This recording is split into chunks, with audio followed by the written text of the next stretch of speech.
Hello అండి. Hi, welcome to our channel అమ్మ పాకశాల. ఈరోజు మన వీడియోలో అన్నంలోకి అలాగే చపాతీలోకి అద్దిరిపోయే కాంబినేషన్తో పన్నీర్ బటర్ మసాలా కర్రీ ఏ విధంగా చేసుకోవాలో చూపిస్తానండి. ఈ పన్నీర్ బటర్ మసాలా కర్రీ చాలా అద్భుతంగా ఉంటుంది. నాన్ వెజ్ ఇష్టపడే వాళ్ళు ఈ పన్నీర్ బటర్ మసాలా కర్రీని ఒక్కసారి చేసుకొని తిన్నారంటే ఈ పన్నీర్ బటర్ మసాలా కర్రీనే కావాలంటారు, అంత అద్భుతంగా ఉంటుంది. మరి ఈ కర్రీ ఎలా చేసుకోవాలో చూపిస్తాను, చూసేయండి.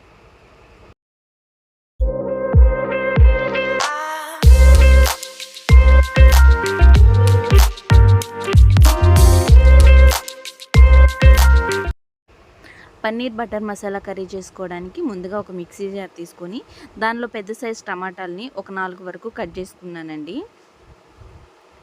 అలాగే ఒక 2-3 పచ్చిమిర్చిని,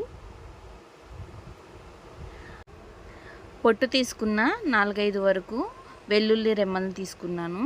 అలాగే ఒక చిన్న సైజు అల్లం ముక్కలుగా కట్ చేసుకొని వేసుకున్నాను. దీనిలోనే కొన్ని 15 వరకు జీడిపప్పు పలుకులను కూడా వేసుకున్నానండి. ఒక స్పూన్ వరకు కారాన్ని వేసుకుంటున్నాను.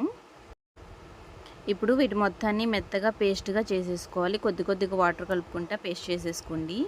ఈలోపు 150 గ్రామ్స్ వరకు పన్నీర్ని తీసుకున్నాను. పన్నీర్ని తీసుకొని ఇలా క్యూబ్స్లా కట్ చేసుకున్నాను.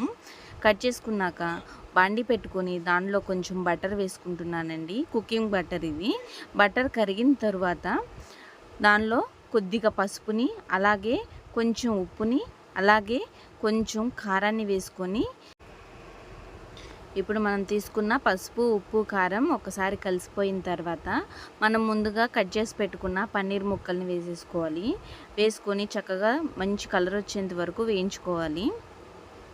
పసుపు, ఉప్పు, కారం అనేది పన్నీర్ ముక్కలకి పడుతుంది, అప్పటి వరకు వేయించుకోవాలి. తిప్పకుండా ఉంటే అడుగంటుతుంది. నెమ్మదిగా తిప్పుకుంటూ చక్కగా పక్కకు తీసేసుకోవాలి. ఇప్పుడు అదే బాండీలో ఇంకొంచెం బటర్ని వేసుకొని సన్నగా చాప్ చేసుకున్న ఆనియన్స్ని వేసుకోవాలి. ఈ ఆనియన్స్ అనేవి 50% మగ్గితే సరిపోతుంది. బ్రౌన్ కలర్లో ఏమీ వేయించుకోవసరం లేదండి, ఇలా అయితే సరిపోతుంది. ఇప్పుడు మనం ముందుగా ప్రిపేర్ చేసుకున్న పేస్ట్ ఉంది కదా, ఆ పేస్ట్ మొత్తాన్ని దీనిలో యాడ్ చేసుకోవాలి.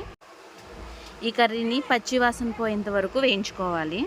దీన్ని ఇదే విధంగా ఇంకో ప్రాసెస్లో కూడా చేసుకోవచ్చు. మనం మిక్సీ జార్లో ఏవైతే ఇంగ్రీడియంట్స్ వేసుకున్నామో ఆ ఇంగ్రీడియంట్స్ మొత్తం ఉడకపెట్టుకొని పేస్ట్గా కూడా చేసుకోవచ్చు. ఇలా చేస్తే పచ్చివాసన పోయేంత వరకు వేయించుకోవాలండి, అంటే నూనె పైకి తేలేంత వరకు. అలా అయిన తర్వాత ఒక స్పూన్ ధనియాల పౌడర్ని, అలాగే ఒక స్పూన్ ఉప్పుని, అలాగే కొంచెం కారాన్ని, కొద్దిగా గరం మసాలాను కూడా వేసుకోవాలి. వేసుకొని మసాలాలు మొత్తం వేగేంత వరకు, ఆ పేస్ట్కు పట్టేంత వరకు వేయించుకోవాలి. పచ్చివాసన అనేది పోవాలండి. మనం ముందు పచ్చి ముక్కలను తీసుకున్నాం కాబట్టి పచ్చివాసన పోయేంత వరకు వేయించుకోవాలి.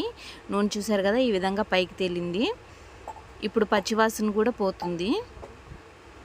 మనం ముందుగా వేయించి పెట్టుకున్న పన్నీర్ ముక్కల్ని ఇప్పుడు కలిపేసుకోవాలి. ఈ కన్సిస్టెన్సీలో ఉన్నప్పుడు కలిపేసుకోవాలి.